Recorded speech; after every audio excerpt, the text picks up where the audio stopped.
আপনার বিয়ে হয়েছিল? না, আপনার বিয়ে হয় নাই? কুমারী। কুমারী? এখনো কুমারী? অনেক জায়গায় 14 থানায় আছে আমাদের বাবার সম্পত্তি। চট্টগ্রামের রাউজান উপজেলার ডাবুয়া গ্রামের রামদন জমিদার বাড়ি প্রাচীন কারুকাজ সংবলিত বিস্তৃত ভবন। ব্রিটিশ শাসনামলে নির্মিত এ বাড়ির কর্তাদের আধিপত্য ছিল এলাকা জুড়ে। এলাকার জমিদারি ছিল বাড়িটির কর্ণধার রামদন জমিদারের হাতেই।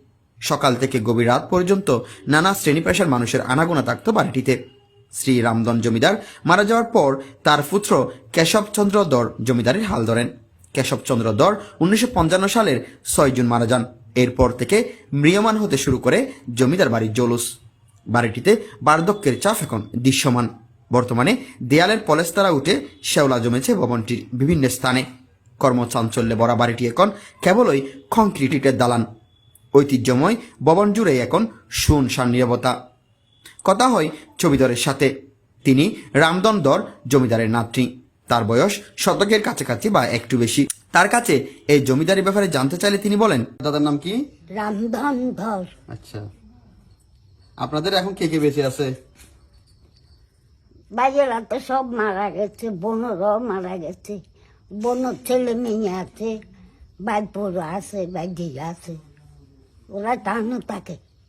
এখন এখানে আপনারা থাকেন? আপনি আর কি? আমরা ভাই বোন দুজন। আচ্ছা, আপনার আর আপনার বিপরীত- বিয়ে হয়? আপনার বিয়ে হয়েছিল? না, আপনার বিয়ে হয় নাই? কুমারী। কুমারী? এখনো কুমারী? কেন দিদি বিয়ে আমার একটা ভাই ছিল, ছোট ভাই, প্রতিবন্ধী। জি। ও দেখাশোনার কেউ ছিল না। আপনার প্রতিবন্ধী ভাইটা আছে এখনো? নাই নাই, মারা গেছে। মারা গেছে? হ্যাঁ মানে বাইকে দেখার জন্য আপনি বিয়ে করেন নাই? হ্যাঁ। আপনার পুরো নাম কি?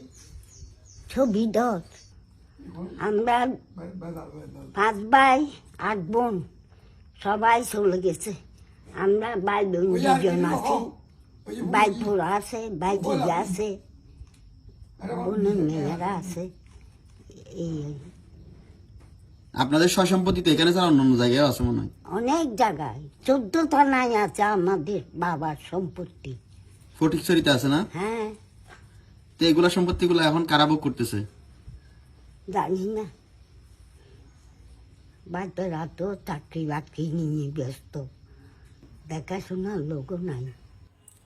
ইতিহাস ও ঐতিহ্যের সাক্ষী হয়ে দাঁড়িয়ে থাকা এই ভবন এলাকাবাসীর কাছে দরের বাড়ি নামে পরিচিত। খোঁজ নিয়ে জানা যায়, চট্টগ্রামের বিভিন্ন স্থানে ব্রিটিশ আমলে এই জমিদারদের বিচরণ ছিল। তাদের মধ্যে একজন রামদন দর জমিদার। চট্টগ্রাম জেলার 14টি থানায় তার ছিল বিপুল পরিমাণ জায়গা জমি। প্রচার আছে তাদের ছিল রূপার তালা, বালতি, চায়ের কেটলি সহ বিপুল স্বর্ণালঙ্কার। প্রজাদের কাছ থেকে আদায় করা কাসনার একটি বড় অংশ জমিদার ব্যয় করতেন নিজেদের বিলাসিতায়। রাউজানে রামদন্দর জমিদারের শাসনভার ছিল।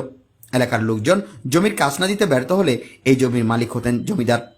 আবার যারা কাসনা দিতেন তাদের জমিদার বাড়ি থেকে দেওয়া হতো এক জোড়া নারিকেল, এক বিড়া পান আর বাতাসা। রামদন সেখানে গড়ে তুলেছিলেন দৃষ্টিনন্দন স্থাপত্যশৈলীর নির্মিত রামদন ভবন। ভবনের আশপাশে খনন করা হয় পুকুর ও দিঘি। বাড়ির সামনে নির্মাণ করা হয় দৃষ্টিনন্দন তোরণ, কাছারিঘর, জমিদারের আনন্দমহল, নাচখানা ও শিব মন্দির। নানা সমস্যার মাঝে আজও টিকে আছে রামদন্দর জমিদারের বাড়ি। প্রতিষ্ঠিত মন্দির, দিঘি এখনো জমিদারের স্মৃতি বহন করে চলেছে। সরেজমিনে গিয়ে দেখা যায় ভবনের কিছু অংশ সংস্কার করে রামদরের নাতি নাতনি সহ কয়েকজন বংশধর বসবাস করছেন। তাদের আর্থিক অবস্থা তেমন একটা ভালো না, লেগেই আছে অভাব অনটন।